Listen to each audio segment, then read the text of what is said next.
Hey everyone, so here's my video for my terrarium. So, first question, how did you make your terrarium?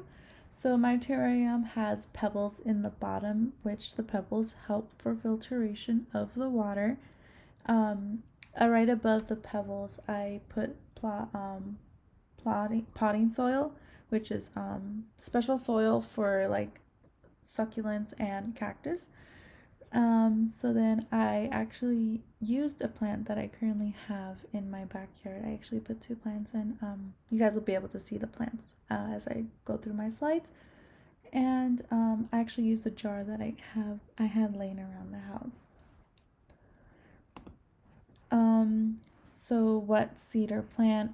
So my terrarium has an aloe vera plant and an echeveria plant, which comes from the rosette succulent family.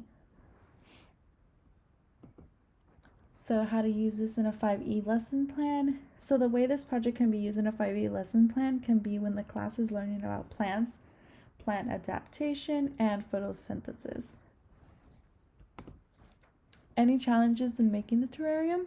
So I think the only challenge that I found myself in when making my terrarium was finding the kind of like the jar that would best fit my plants, because I actually have a lot of these plants in my backyard, so I was just like trying to find a perfect one that wasn't too big, too small, and also a jar that I was able to work with and being able to put my hand in there and like kind of fix everything in there.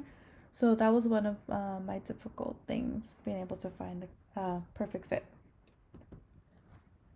So does a terrarium need to be watered?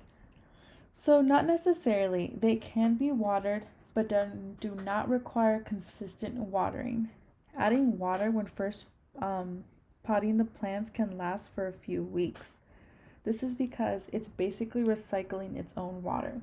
They are self-nourishing.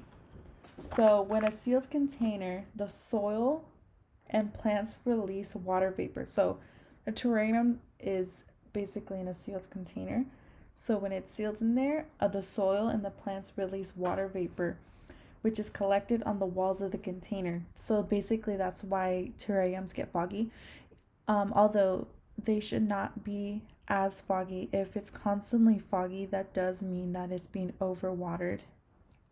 So when it is foggy, the vapor then leaks down the container, like the walls of the container, which basically moistens the soil, and so basically it waters itself.